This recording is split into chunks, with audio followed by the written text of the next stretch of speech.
Welcome to another episode of Hobby Nonsense. I am here with your boy, Ray Solorio. How are you, Ray? I'm doing good, Jesse. How are you? I'm doing well. How was your weekend? My weekend was actually pretty grand, pretty good. I had a lot of FOMO about SDCC, San Diego Comic-Con. Have you ever been to San Diego Comic-Con? I have not, and I've officially decided that will stop this year. Like after this year, I'm going to next one. What is if you weren't already cosplaying as Sports Boy, what would be the cosplay? Good question, man. Oh man. Well, there was this time where we went to Walmart. This was back when the original Fantastic Fours, well, I say original, but the ones they Fox put out version? early 2000s. Yeah. And I got like the Thing outfit, like this onesie of the Thing. And it was a face mask of it too. And I would like wear that out. Like my buddies I'd just hop out of the car. I'd be in the back seat and I just hop out. Yell, it's clobbering time? This is like high school days or like right after high school or something. We'd do stuff like that. I could see me doing something similar. Marvel / non-sport heavy weekend for me of both cards and events that I really wanted to be a part of. And I felt like, oh, okay, well, last episode was very much I could tell by the numbers and stuff. It's like, oh, this is interesting, but it's not what our people are here for. They're here for like the Pokemon, the non-sport card, the nerd culture, and the autograph thing. While it is still important, I feel like that was like a unique thing that was not as interesting for some people. So I am excited for this episode to get back to what we do. On track? What we do naturally. What we do. Exactly. Maybe. Yeah. So that being said, I'm actually been looking forward to the Hobby Nonsense because this is the last episode before I go to the National. Unfortunately, you will not be joining me, but I'm excited to see what you get out of the National this year. Me too. You know, I feel like they're a little bit on the ropes because of Fanatics Fest. There's that. And it's just like, it's not the go-to show for a non-sport podcast, right? Because you got your Collecticons, you got your San Diego Comic-Cons, you got what's the card one we've been talking about? Card Party.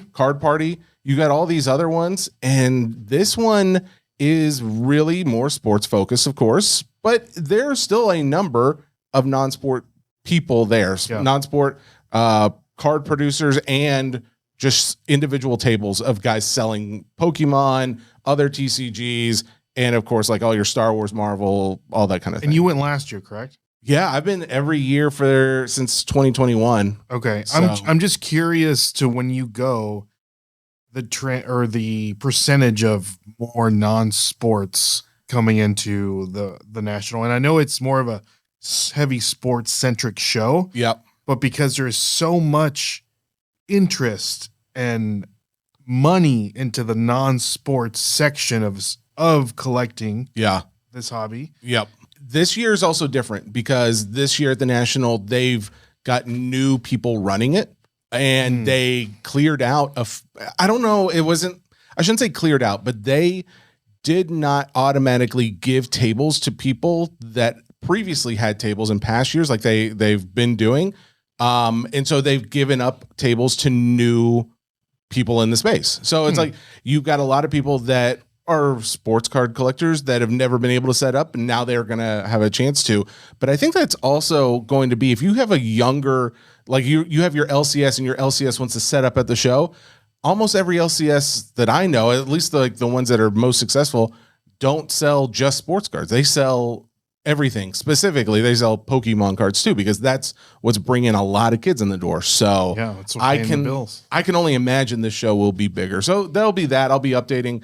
I'll try and get some content for us to not only to talk about, but also just kind of throw up on social medias. That being said, guys, social media has been doing gangbusters. The only one that is still struggling the channel that hurts the most is YouTube. YouTube's hard. Here's what's crazy about it. And I showed you this. Our views compared to SCN, because I'm still part of the SCN crew. I post stuff on there. And if you look at the YouTube page, it has almost 9,000 subscribers versus Hobby Nonsense has 350, which is insane because everything else has at least over 1,000. So the fact that YouTube only has 350 subscribers, but the view count, the number of views is more than SCN. So SCN is getting like 9,000 subscribers.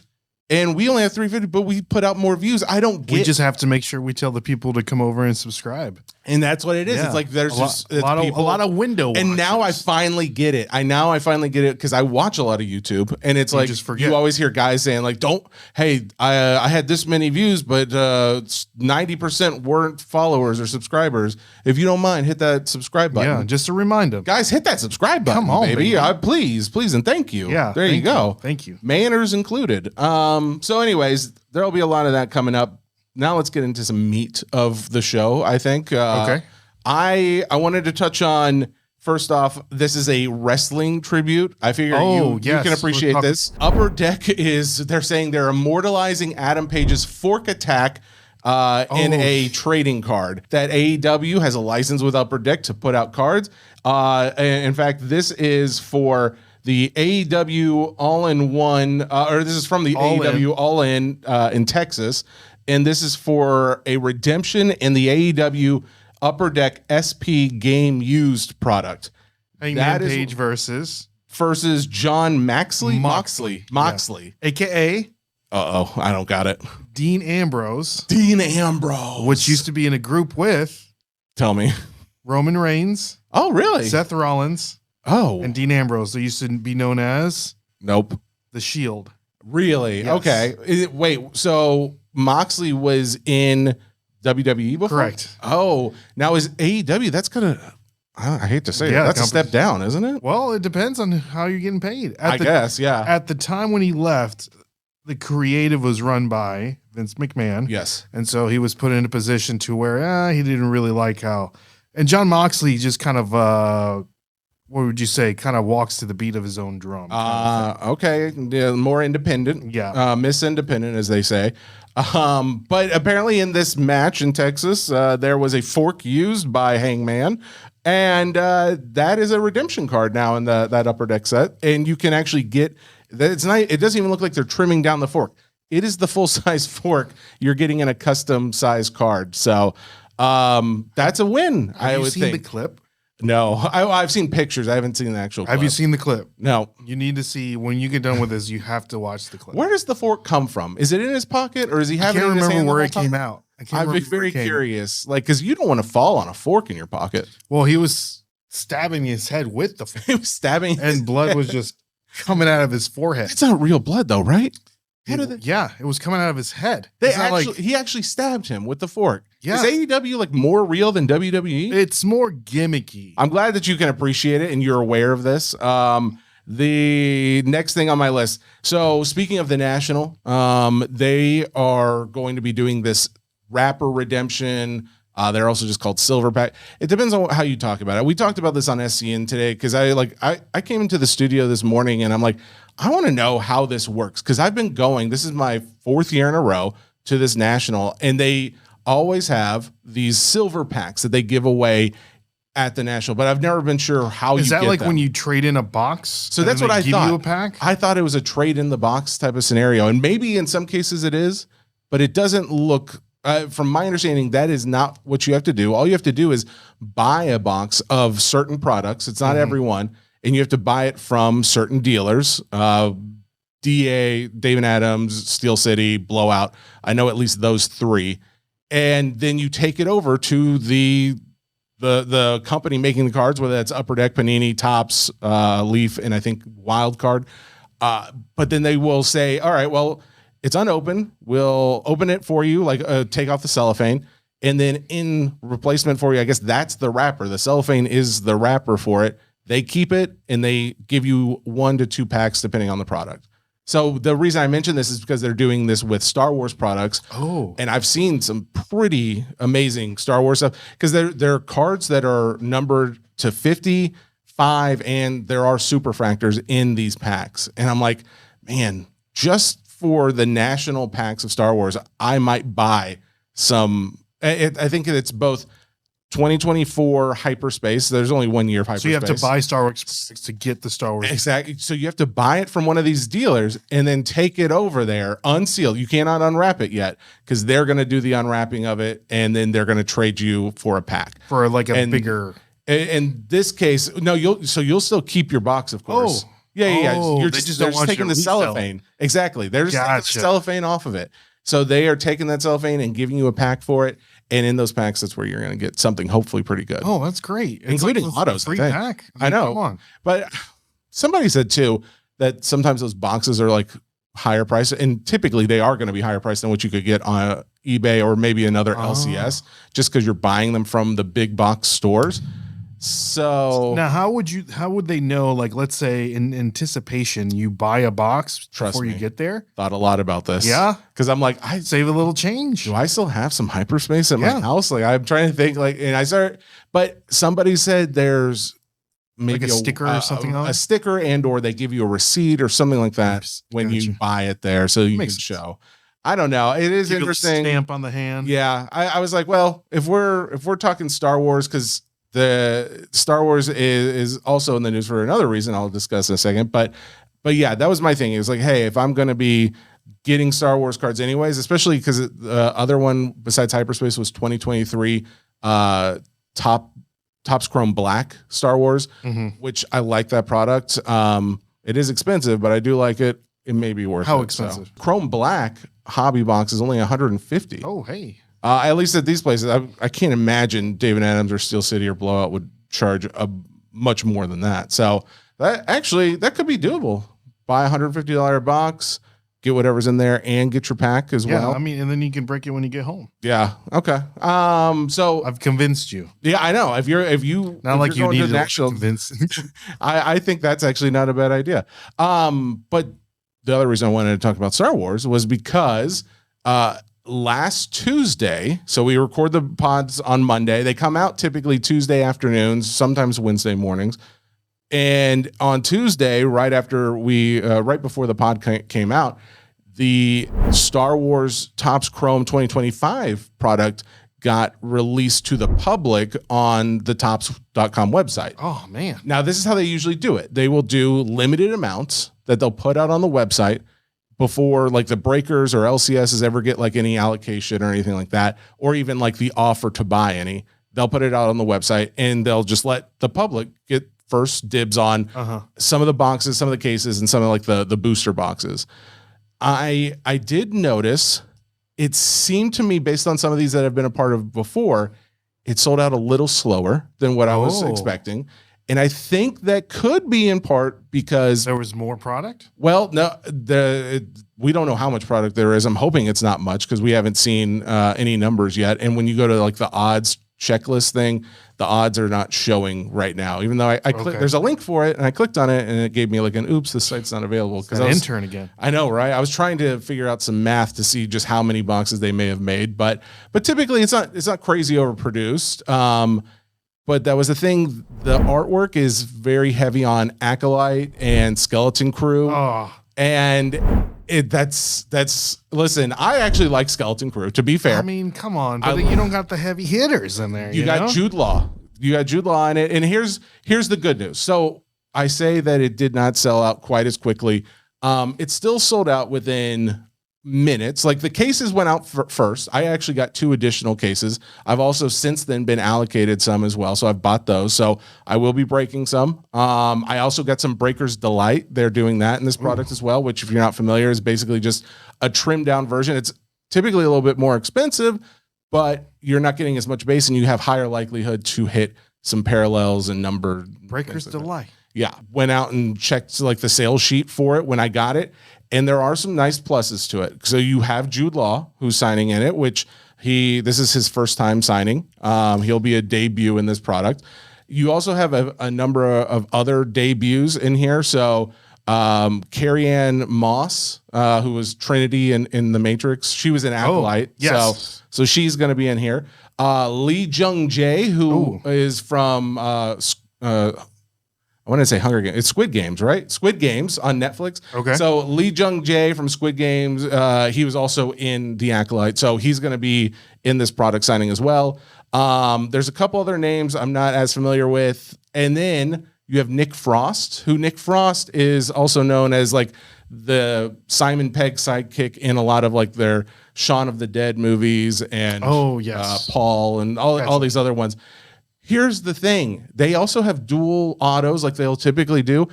it is a travesty they did not get a Simon Pegg, Nick Frost dual auto card out there, because they're signing already, because Simon Pegg is also signing for his role in episode, what was it? Episode 7. So the fact that he was already signing for his role, it's like, well, you got Nick Frost too. That would have been really cool, but that's okay.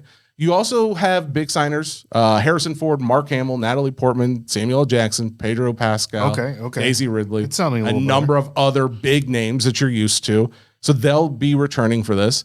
When they were selling it on the website, I think they were selling it for, I want to say the boxes were like maybe 115, 125 or something. So not too bad, not reasonable. Yeah. It was actually pretty reasonable. And then I'm looking on eBay and they're selling for like around $250 right now, so for resale. Already, but there's actually people buying them at $250. So I don't think it's like that crazy of a price increase, because I was looking too. Topps Chrome from the year before, right now that's selling at $390 or $385 on Dave and Adam. So $250 for this year's product versus $390 for the year before. That's not too terrible. And the fact that you still have a number of like the big signers that we're all looking for, that's also a big plus. You've got sketches.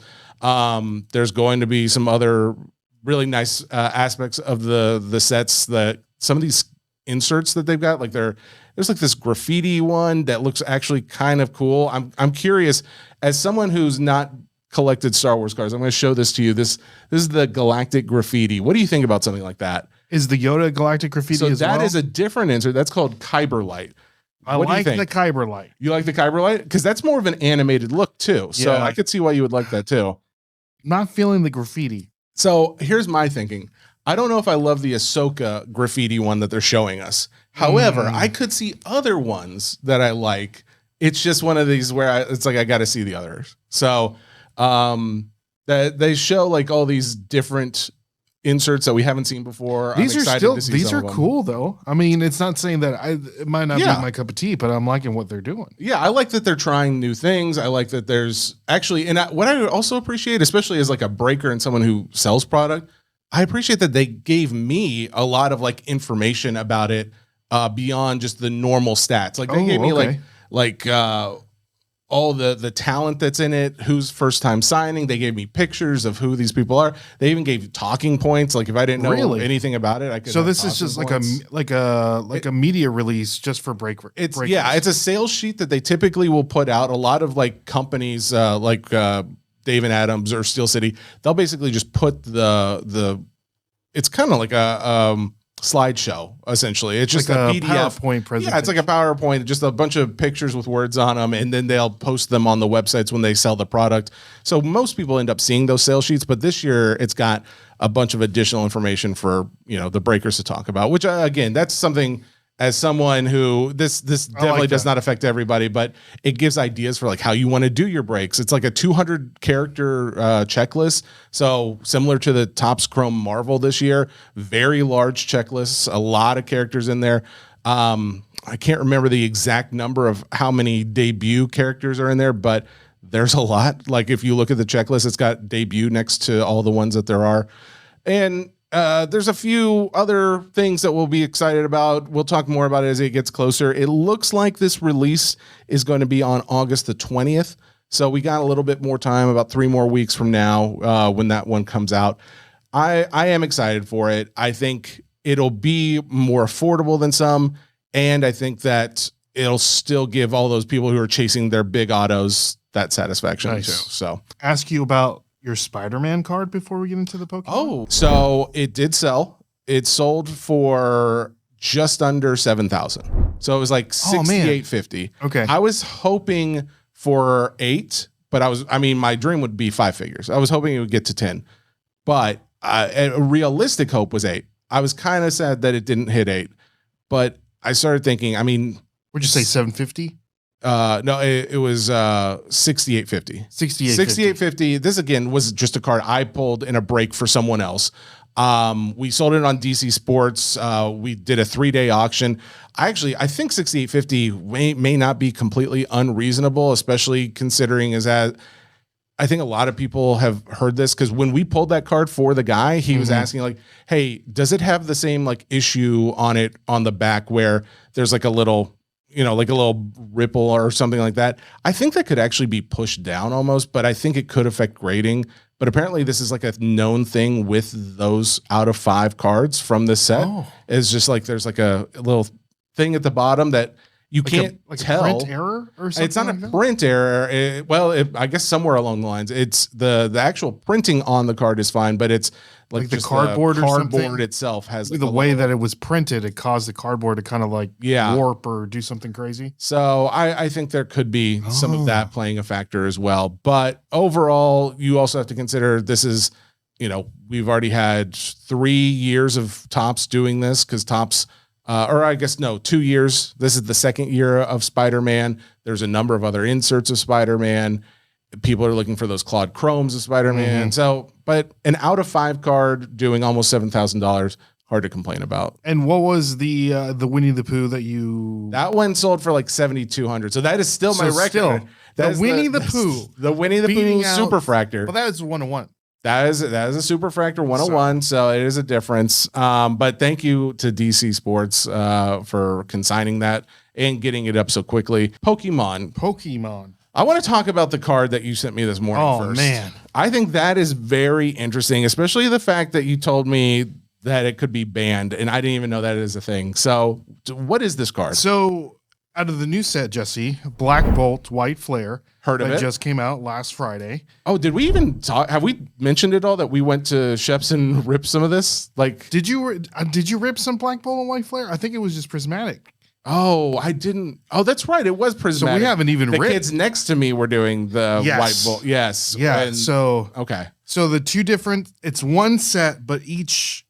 It's like separated into two sets. Yeah. Black Bolt has his own card list. Yes. White Flare has his own card list. Each Pokemon in each card list has its own illustration rare card. Now, to do a master set is going to be absolutely insane because there's so many cards to collect. Now, when you say its own illustration rare, what's the difference between that and a special illustration rare? Special illustration rare will have the texture, and it's harder to pull. Okay, got it. So you have, I guess, you'll have your holo, your full art. Yes. Which can be a full art card with texture, and you'll have your trainer card, a gold card, and then you'll have your illustration rare, special illustration rare, and now they have something in this set. They're calling it a BRW or BWR, a black-white rare, which is those monochrome cards. Yes, okay. And that's the first time they've ever done that. Yeah, there's only 3 cards. Yes. The Reshiram, which is in the White Flare, and the Zekrom that's in the Black Bolt. And there's a Victini that's red that's in both sets. Oh. But it's the exact same card, but the numbering of it is different in each one. Really? So it's so dumb. Why would they one do number, that? I have no clue. So if you want a master set, you actually have to pull that card twice. Oh, one in this set and one in the other set. Okay, well, so that's a weird thing, and the fact that they're doing SIRs for every character. Yes. Or you said for the IRs, not SIRs. IRs, illustration rares. So correct. They're doing that for every single character. They've never done that before. They've never done that before. That is a lot of like full art cards. I wonder if that waters down the market at all. No, because they're still harder to pull.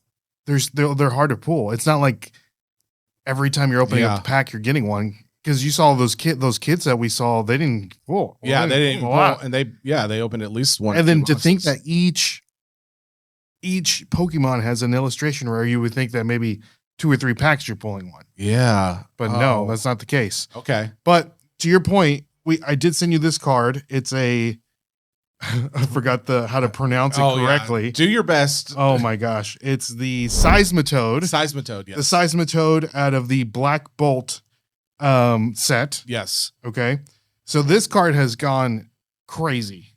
The illustration rare has gone out the roof. So on TCG Player, it's currently listed for $155. On eBay, it's a $100 card, which is insane for just a regular illustration rare card. Yeah. Like it's very rare that you'll see something go over $100 for an illustration rare. Unless you're the Magikarp out of Paldea and Evolve, that Okay, that's a different story. crazy. But yes. But a couple things on this card. Shinji Kanda, Yep. which is the illustrator of this card, which illustrated a lot of my favorite artworks. Which you said that, and that's another thing I did not know is that they have artists' names on the cards. That the artist that drew the card. Correct. I did not know that. I didn't know They that illustrated the card. Yeah. You said too, you can like submit your art to try and get them to accept that to make a Pokemon card out every of it? year they have a contest.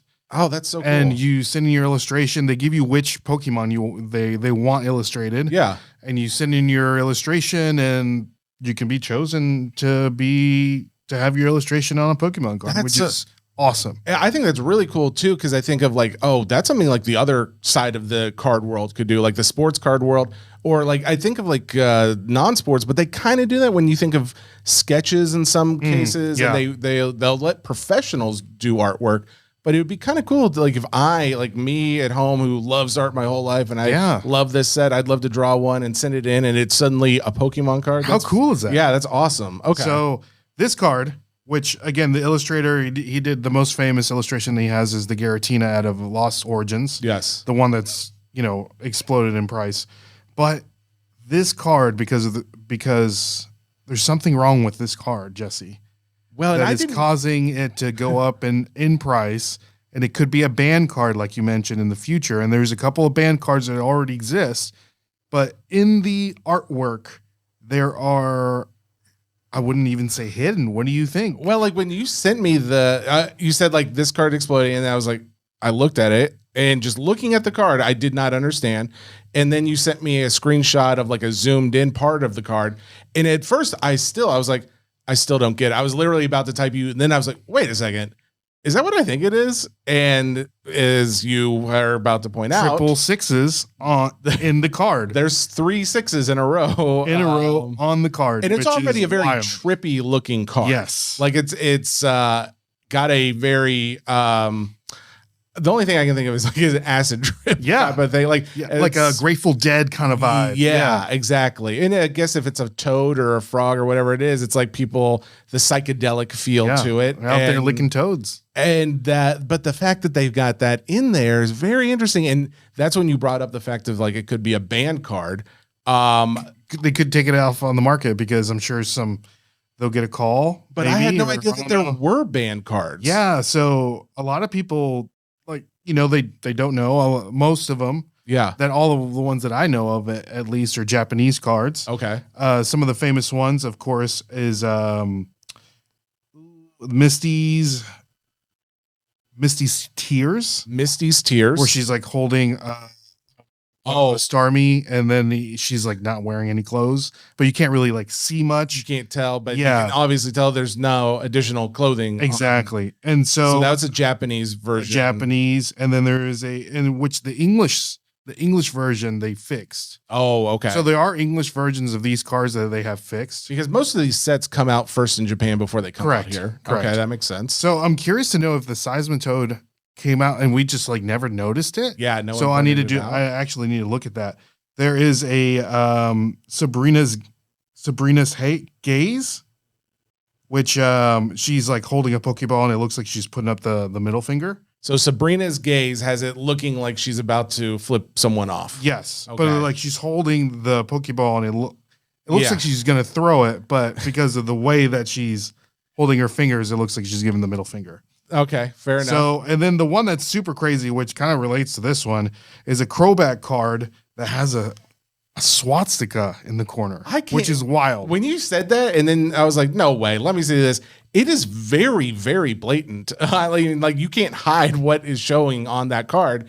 I kind of can't believe that didn't get caught by somebody in the art department. But and I'll tell you one more, Jesse, there's a Grimer where he's coming out of a manhole. Mm-hmm. And there is a woman wearing like a schoolgirl dress or skirt. Yeah. And he's like looking up as of like he's looking up into the skirt. Dang. So all those are banned Pokemon cards. Got enough people in my life that are like, oh, you talk about Pokemon on your pocket. You like Pokemon? That's those are bad. Like, those are not good things. I'm like, no. Because there was once an old article, like I found this out when it comes to Pokemon. Back when Pokemon first came out, there was a lot of stigma around it, especially by like some very religious groups that were saying, hey, no, this is like devil worshiping and things like that. And there was an article that was said to have been put out by the creator of Pokemon that told everybody, like, he created this set based on like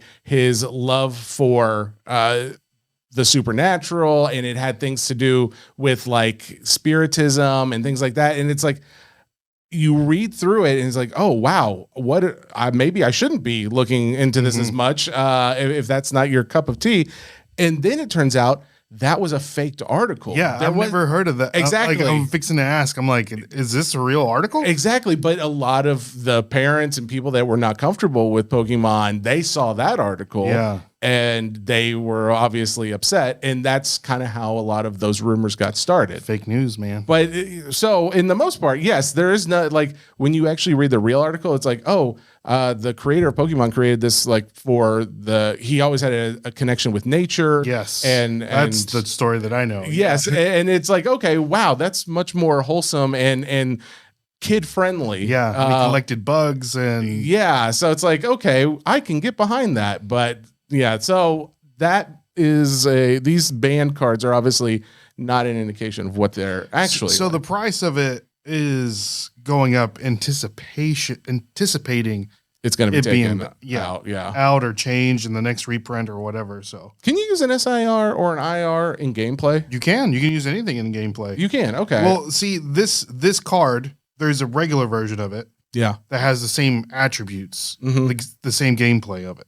Interesting. Okay. So you don't necessarily have to, some people call their, like when they use all the hot cards, they call them like tricked out decks. Oh, really? So where like everything is like a fire. I gotcha. Because there are other cards in the same set that's the exact same card with the same things in the game in the TCG, but it's not $100 card. So you could use a much cheaper card using gameplay, but you're not balling as much when you're using those cards. So, oh man. You had mentioned too, when it comes to the Pokemon world, and we're going to switch over to Marvel here in a minute. But before we do, you said there was one of the videos that was on our social media accounts. It was one where we were talking about recently on a recent episode, how 151, those cards are being predestined, or they're being, I guess, what's the word? Many people are anticipating that 151 cards are going to cost somewhere between like $40 and $60 in the next 10 years. That video has gotten tons, like almost, we're getting close to like 75,000 views on it. And that being said, that is also getting a lot of like negative comments in the comment section. A lot of people are like, yeah, I can't wait. But then there's also people who are like, yeah, right, it's been printed to death, not going to happen. And so you wanted to make a counterpoint to that? I would venture to say in 10 years, it might be $100 pack. No way. Yeah. Just because of the artwork in that set. It's originally the 151 original Pokemon. Yeah. With the best artwork for those Pokemon ever. Okay. Illustration rares, first time. The artwork is amazing. And I wanted to compare that set to a set that came out in 2016, which is XY Evolutions, which the majority of the cards there were just reprints of the original base set, Fossil, and Jungle. Oh. And at the time, people were saying the same thing they're saying now. Don't buy this set. It's being printed to the ground. It's never going to cost anything. A booster pack alone right now is around $40. Really? And it's not even a 10-year-old set. It came out 2016. So 10 years old, it would be next year. Wow. And okay. I mean, there is some mega cards in there that because of the mega things that are coming out soon, maybe that's causing the price to go up. Okay. But even then, any XY era, even like Cosmic Eclipse, anything like that. Yeah. I mean, it's ridiculous. The prices are up there, and it's not even a 10-year-old set. So it's not that unbelievable to think that 151 could go higher, especially when you consider the fact that you've got a lot of original art in 151, but it still is based on the original characters, whereas XY was essentially a major copy of the base set. So Correct. it wasn't original art. It was just It's just reprinting of it. reprinted, and then the artwork on this, the texture.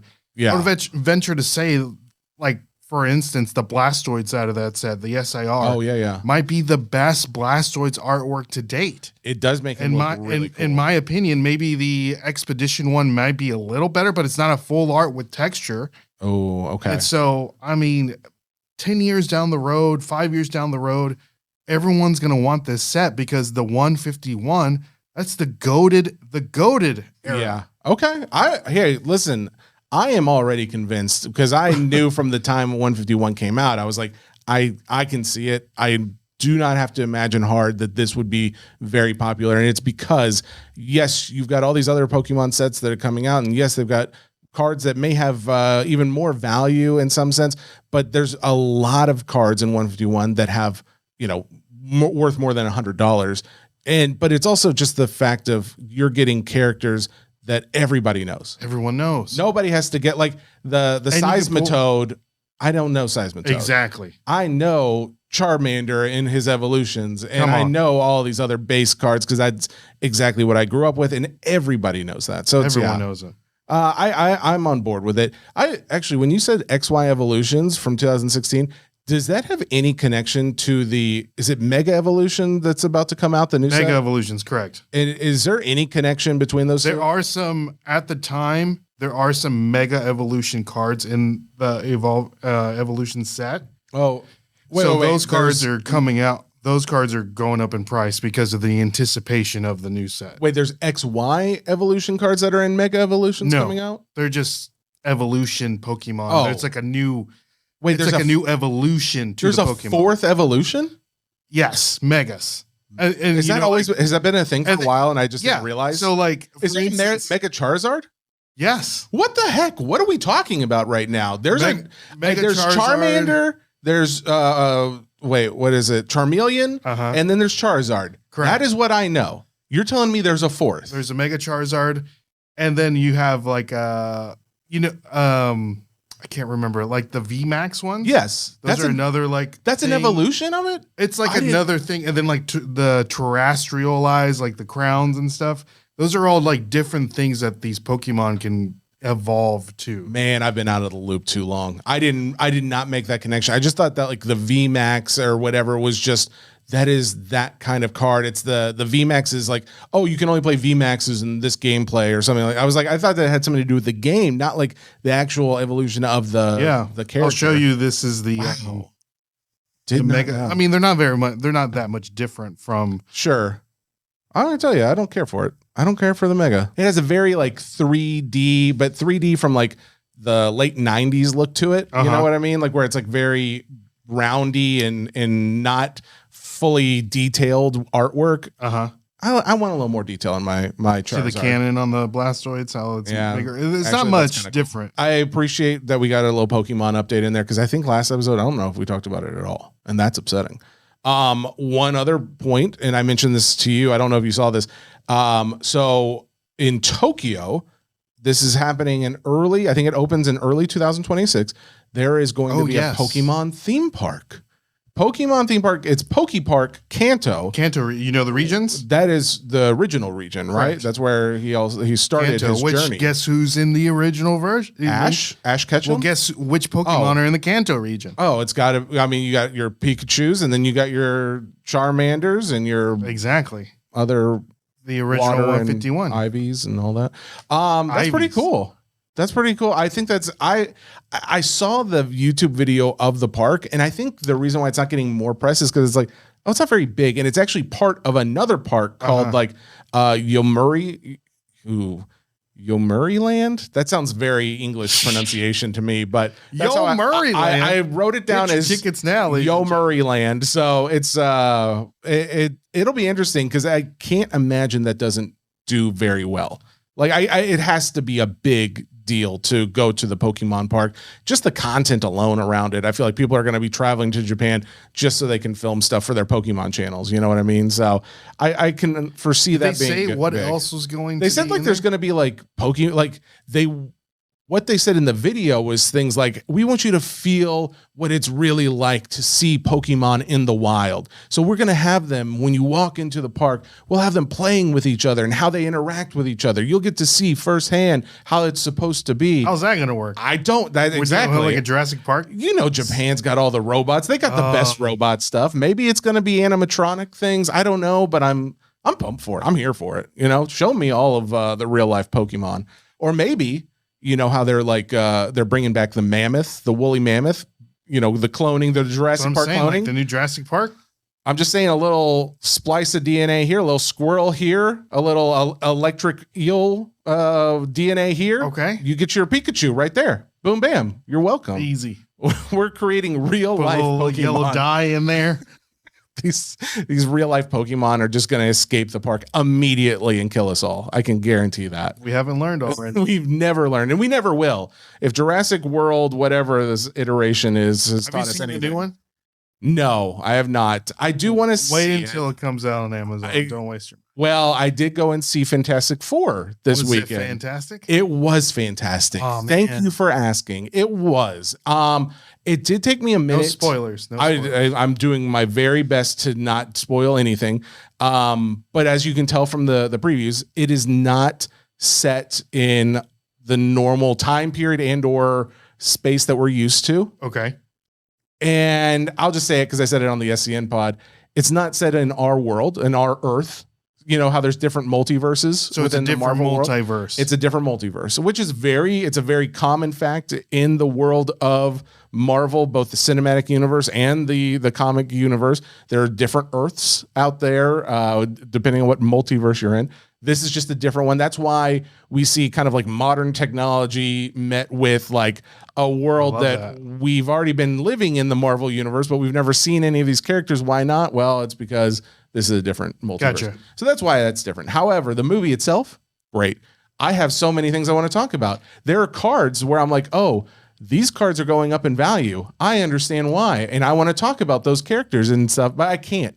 Gotcha. Because I can't spoil anything. Ooh, okay. I'm gonna have to see it now. Just obviously, Galactus is a big deal because he is the bad guy that's known from the trailers.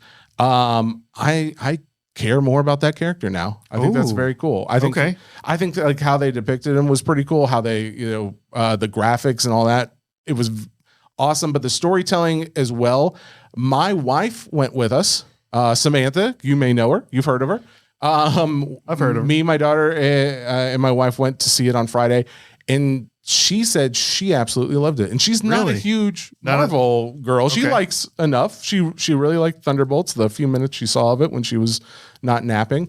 But when she saw this movie, there's a specific reason around it. And again, I can't talk about it, but it hits you in the feels. It hits you in the feels. So did you get it like a nice popcorn bucket?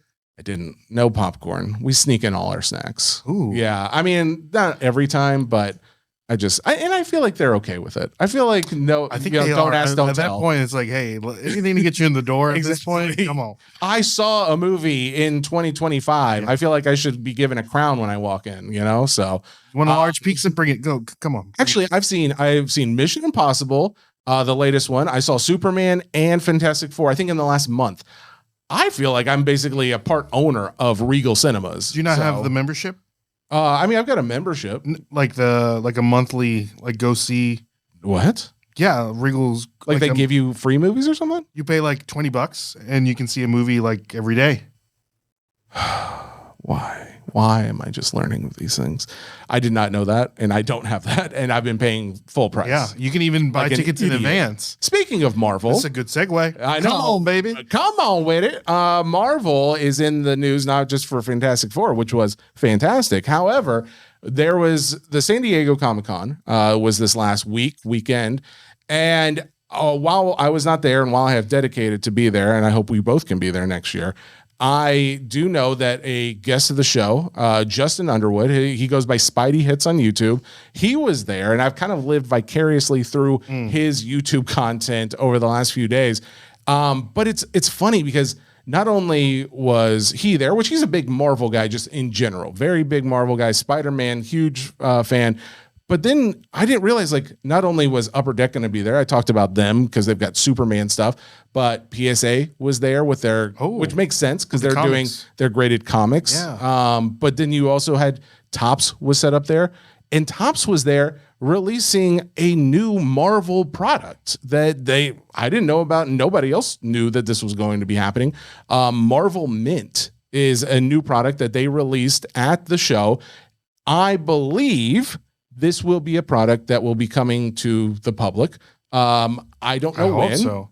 I don't know. Yeah, I can't imagine they would go through all of this and only sell very limited amounts of boxes at this one show. Mm-hmm. So from what I saw, and what I've read in an article, it looks like they're going to put this out to the public.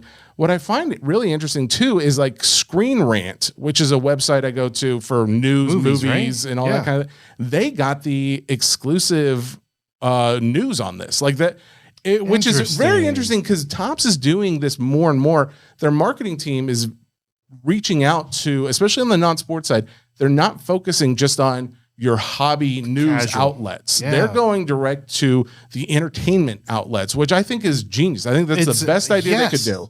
Because it's like, okay, if I'm going to reach a new audience, I'm not going to do it by only giving it to the card crews. Yes. Where, yes, we want fellow card collectors to know about this, but we also want to bring in new people who love the comics and they love the movies and let them get a taste of these cards as well. So they, Screen Rant put out a news article. I took a few notes from it. So it says the cards are very similar to how they did with X-Men's Finest, because in Finest, or X-Men 97 Finest, I should say, they did it where you have like a bronze, silver, gold coloring, and that kind of indicated rarity to them. They're going to do that with these as well. So it'll be bronze progressing to silver, gold, but then there's also going to be platinum as well. I saw black get pulled. It was just like a parallel. So those are your numbered parallels. Okay. Yeah. The other ones are like the base cards these base cards will have their own system of numbering or their own system of like rarity. Yes. Now then, when you go to the actual numbered cards, you've got ones that are, I think there's like the article is interesting because it says like there's this Dr. Doom card whose base version will be numbered to 99. I think that's just the case with. I don't know if it's like an actual Dr. Doom parallel. Like it's got like. Oh, that would be cool. It is specific to him and every character has a Dr. Doom parallel to 99. Or if they were just saying only Dr. Doom, it was kind of confusing the wording on it. Either one or the other. Either one, it's kind of cool. Yeah, exactly. They also then mentioned a black and yellow dot parallel foil with Wolverine. That would be another one of these where it's like, I don't know if every character will have that. It seems like they will because that's how Topps Chrome did it, where it's like they have a Spider-Man parallel or they've got like a gamma ray green and it's like, all of those, every character had parallels of that. Yeah. So that's my understanding. That's my assumption, at least. They did say there is a Doom green refractor that's numbered to 4, which I think is interesting. Is that gonna be like the chase? I mean, it'll be definitely one of the chases. I mean, other than like anything like low numbered. One. Yeah. I mean, all low numbered stuff will be chaseable, I'm sure. They are thicker, more premium cards. They're 66 Yeah, they look great. I like that. I did read some comments of Facebookers, which Facebookers are. Come on, Facebookers. It's hard to get a real positive comment from them, but a lot of those comments were like, we're just going to print 1 million sets of these characters and, another product that's going to be charged way overpriced and all this. And here's my thought: is so negative. Why are they so negative? Let the market determine nice things. What we want. Like if no one's buying it at those prices, then no one's going to buy it, and they'll lower the price, right? Like it's like I don't want boxes to come out super high. These are reselling for. I want to say the most recent sales have been around like $350, and there's like one pack, and then that. There's what is it, the top one loader? pack, and there's one one additional card that has it's encased. So there's one 10 card pack and one encased card in each of these boxes. Justin in one of the videos when he was ripping it, I think he may have talked to the Topps people. I think when it comes out for like hobby boxes, he said there would be additional packs in there. I don't know if that's the case or not. I hope so. It's kind of interesting that they would do like a totally different box, which they've done before. They could, because they absolutely Comic-Con, could. Was there a sticker or anything on those boxes Nothing I could see that indicated this was like San Diego Comic-Con exclusive or promo or anything like that. So all that being Funko Pop sticker, that San Diego Comic-Con exclusive. I mean, it'd be interesting. I wouldn't hate it, but yeah, I don't know if they've got it, and the boxes being priced as they are, some people just aren't as happy with where they're coming out at. But again, if people stop buying them at those prices, then they will lower the price. So, I really hope there's more than one pack in there, though. Well, right now there's not. We do know that, but like in the exclusive ones, there's not. So, but yeah, 350 to 400, it looks like is what they're selling at. I do like some of the, like there seems to be a deck of cards. Like, yeah, I saw that. I think that's kind of cool. Like, it's like, I don't know if that is indicative of the number of characters out there. Like if every character has a full, 2, 3, 4, 2 through 10, Jack, Queen, King, Ace. I don't know if every character has that, or if it's just like every character is like a king or a queen or whatever the case. I've seen a lot of ace cards. I haven't seen any number of ones. Yeah, I was on eBay sold listings, and there are like a number of them where it's like, it's a 9 of hearts. Okay, and it's in fact, if I can bring it up real quick, I'll tell you like which character it was, because I was trying to find out like, is this just that character, or is that going to be every character will have a 9 of hearts? You know what I mean? So that yet to be seen. King of Diamonds. There is a Cyclops King of Diamonds. Again, I don't know what that means. I would like to get what is it, a Gambit one. Gambit would be very cool because of him just throwing the cards. That would be very cool. Oh, that's got to be it. The reason for it. I couldn't make the connection of why they would do playing cards for these, but that's got to be it. I mean, I can't think of why they just else. wanted to do something different. Yeah, I get. Well, and I think there's other. I think in their top sports cards, they do this in some sets. They'll do a deck of cards for different inserts. Okay, so I think that's where they're getting. Can I ask you? From too. So I know that we were talking about parallels and like there's a like color system. Is that color system the same for every set? Everything? You would think they should do that. But it's not? No, it's not always like that. So like the red one's not always like 1 of 25 or whatever it is? Typically you think of red as being out of 5, at least with Topps. Okay.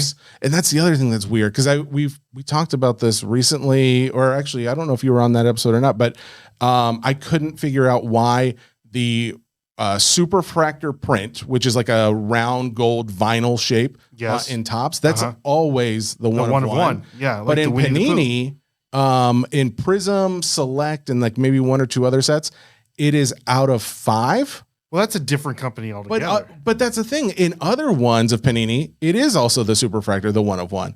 Why would you like do the exact same print and not always have it be the 1 of 1? I would think like, I don't want the people to associate the 1 of 1 with anything else other than this print style, because it's like, I want them to always know when they see it, that's a really big card, that's special, as opposed to like, I forgot I was ripping this product, that's not a 1 of 1, that's an out of 5. I don't know.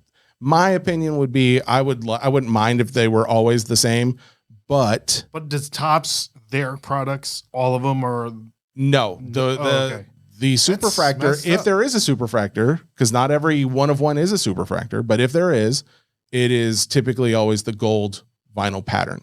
I will say this, when they have done different colors, sometimes it can be a benefit, especially in like the non-sport side, because it'll be like a color match that you wouldn't have gotten. Like you can't get, if you have like a team that's, if you have the Lakers and it's gold and purple, you're not going to color match anything that is out of 5 if it's always red.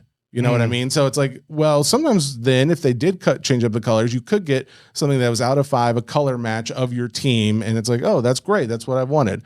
So I can kind of see some reasoning there. But at the same time, for me and my simple child brain, I want it to be the same. Me too. One other release. One other Marvel release. the Marvel Sapphire is being listed on like Blowout right now. It's Topps Chrome Marvel Sapphire. It's the product that just came out. So it's out. 2025 Topps Chrome Marvel is out. Oh yeah, it's been out for a few weeks. Yeah, that's where I pulled the Sapphire. So Sapphire's not out yet. Okay. It's from what I'm seeing, it looks like it's coming out August 29th. Now right around the corner. I mean, it's a month from now. If it's anything like what they did last year, it'll be super expensive. So just go ahead and set your minds to that, people. It'll probably be more expensive than the normal Topps Chrome Marvel, because that's what last year's product did. It came out much more expensive. Well, I say much more, but I think it goes for at least $1,000 to $2,000 more a case. But the question that lingers in my mind, I got told recently that there's a Marvel product coming out on August 13th. That's not any of the ones that we've talked about? Well, that's the thing. The only one that I don't have a date for is Marvel Minted. So my thinking is that's when Marvel Minted is coming out for everybody else. Now, I haven't been solicited for it. I have not heard that anywhere. That's just a guess that I'm basing on deduction. So there is one other product that does come out this week, though. It's actually a product that you guys can get your hands on, at least about 24 hours after you listen to this pod. It'll be available in stores and your LCSs and breaks. But it is the GPK, which is Garbage Pail Kids. Love it. 40th anniversary. Oh, do you know about Garbage Pail Kids? I love me some Garbage Pail really? Kids. Oh, that's cool. I got a 1-of-1 black plate. Oh, really? And a booster. Oh, I didn't. A box. I didn't Not know a box, that you. but like, yeah.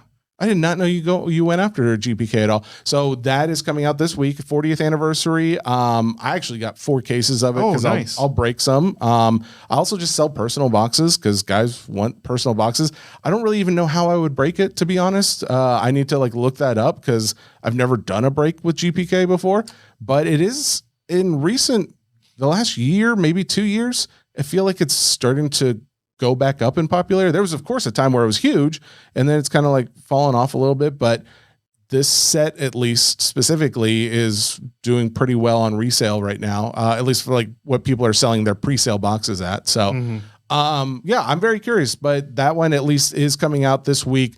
I'm glad there's nothing else really major because it is the week of the National, and not many people are going to be available to break stuff. So, but I am curious how that goes. What all is going to be in that GPK set? I mean, is it going to be so this new artwork? Sales sheet has autograph cards. It says autograph cards of base set featuring autographs from the original GPK artists. There's a homage, or is it homage? I don't think homage. It's ho. Yeah, it's O, not ho. Get those hoes out of there. Homage to garbage autographs. It says an autograph variation of the insert from the artist who contributed the homage to garbage. I kind of like that. I like how GPK does things. It's I feel do you know Tim and Eric? Awesome show. It was on Cartoon Network, Adult Swim. Tim Heidecker, Eric Wareheim, that sense of humor. If anybody ever watched that show, their sense of humor, which is just very cringy and just weird and off the wall. There's sometimes where you burst out laughing, and then there's other times you watching what did I just watch? That is my sense of humor, and I feel that's what I get with GPK a lot of times. It's oh, that's really funny, or it's what's happening on this card? There's literally someone's skin is melting off their face of a baby character, and it's oh, I'm laughing. Am I supposed to laugh? Am I allowed to laugh? I don't know what I'm supposed to feel here, and I like that. I like not knowing. So, and are these going to be Chrome cards, or are they just going to be? So this is actually, that's a good question. I don't know if these are Chrome. So it says 40th anniversary, 4 cards, 4 base cards, 1 character base card, 1 character base card booger green parallel. Each box contains at least 2 sequentially numbered parallels and 1 autograph sketch or printing plate card. So that's in every hobby box. It does not say Chrome on this one, but yeah, the last one I did was Chrome. So I guess, yeah, maybe this one isn't Chrome. It'll be interesting to see. I think what a lot of people are looking for is, of course, the low numbered stuff. I learned recently, the letter C, in the top right corner on a lot of these cards, that indicates a more rare version Like a of different name of the same artwork. Right? Yeah, exactly. I didn't know that. There's still more I'm trying to learn about Garbage Pail Kids. In fact, I think that would be a good guest to have on, someone who knows a lot about it. Do we have a Garbage Pail expert? Not yet. We're going to. Have you ever seen that movie? We'll find somebody. What movie? The Garbage Pail Kids movie? There's a Garbage Pail Kid movie? No. Bro. Is that as trippy as the cards are? So bad. Yeah. It's so bad. Ooh, maybe that needs to be watched. That might be fun. Yeah, put that on with Sam. See if she likes that. Since we did go into depth on the 2025 Star Wars Chrome product that's coming out, there is one autograph per hobby box. That was one thing I was going to mention, though, rewinding a little bit. The booster boxes, those did not sell out on the Topps website for like at least 4 hours or more. Because I kept going back to it. But that's the thing. There's no autos in there. At least there's no guaranteed auto in any of those booster boxes. They are cheaper. I think it was like going for like $25 or something. But that was kind of another indication where it made me wonder like how popular this will be if the booster boxes took 4 hours to sell out. Granted, the hobby stuff did sell out within a few minutes at least. It's just something I wanted to point out. At least you're guaranteed an auto per hobby box. Gotcha. I'm hoping that we'll also find sketches more. Maybe it's not every box, but maybe more frequently than, one every case. I don't know what it will be until those odds come out for the public to see. So, but that's it. Honestly, for no guest, I think we covered quite a bit on here. The only thing I wanted to mention was our sponsor Courtyard. The cards that we showed on our socials, we talked about last episode that we're giving away to all of you guys. All you have to do is go to in the Non-Sports Cards Nonsense Facebook group. That's the name of it. Or it's also on our Instagram page. There's a clip. You can go to either one, put your courtyard.io username in the comments. Bam, you're automatically entered to win one of those cards. The only thing is if you wanted to be entered again, you can go out to their website and actually make a purchase for one of the packs. Doesn't have to be a Pokemon pack, could be any pack. If you use the code HOBBY10, you get 10% off. You will also be entered with that purchase. Now, bonus news, because this is the week of the National, which they're going to be at for the first time, but it's also the week that their first the app is finally coming out. Oh, yeah, that's right. Which means I can download the app. I don't have to I don't have to go to a vending machine on my desktop anymore. If we wanted to go out to the pool and start ripping vending machine packs, we can do that now because we can do that on our apps. That being said, with that release, with the fact they're going to be at the National, they are bumping up that discount from Hobby 10 to now if you use Hobby 15, at least for the next week, you get an additional 5% off on all of those pack purchases. So that's great. Take advantage of that while you can. Did you see that Magic the Gathering is going to put out Dragon Ball Z Magic the Gathering cards? What's insane is mine is about Magic the Gathering, but it's about Spider-Man. I did not see the Dragon Ball Z. What is the Spider? Is there a Spider-Man Z had already come out with Magic the Gathering? Is that something new? Spider-Man is coming out though, for sure. This comes out on September 26th. Gameplay for this, and this is another thing I thought was really cool at the San Diego Comic-Con. They had a whole setup for Spider-Man in the MTG world, and they were showing people not only like how to play, but they were giving them cards as well, like booster or starter packs for them to start playing. I love that they had like a whole setup of like, this is how you play the game. Yeah. If you want to learn, like, cause that's the thing for most of these people, they don't know how to play Pokemon or any other TCG for that matter. They're just collecting. Have you ever cards. played Magic the Gathering? No, never. Yeah. Really? It's fun. I don't do much with Magic stuff in my personal life. And so it's like, that's like one of those things where it's like kind of, I've just kind of not done much with, but with the expansion into other realms of like, oh, this is like, the whole Spider-Man universe. It's like, oh, I can get behind that. Yeah. So I want to know more on how to play. I am very curious what these cards end up doing as far as collecting goes, because there are boxes. I was looking at prices. So there's the play boosters and the collector boosters. The play boosters are the lower cost ones. It's essentially the difference is you don't have the ability to hit serial numbered cards, or at least your odds are very low, I guess, of hitting those, as well as like your rare cards are just harder to hit versus the collector booster boxes. That's why there's such a difference in price, because play boosters are $200 a box pre-sale and the collector boosters are $750 a box. Overall, I guess people are kind of hoping it's something like the Final Fantasy effect, where you have like individual cards that are worth thousands of dollars, like we saw in the Final Fantasy expansion set. We'll see, because none of the I don't think very many of the cards, or at least none of the big cards, have been released to the public. So that will be very interesting when that set comes out, because of course Spider-Man being like the most popular Marvel character, we'll see just how many people are gravitating to this set. Are they touching the movie, the comics? So like, are we going to see like Spider-Pig? I don't know if they're touching the movie so much, but they are definitely touching the comic universe, because you've got like Miles Morales, Spider-Man 2099, Doc Ock. It's not just Spider-Man, but it's the characters within the Spider-Man universe, and it is licensed by Marvel. I think that's the way they're doing the licensing, is like, since Topps already has Marvel licensing for trading cards, I think that since this is a trading card game, it's kind of like how Magic's getting around that and how they're able to do it as well, because I'm pretty sure Topps has the exclusive Marvel licensing. So, well, Spider-Man is weird because,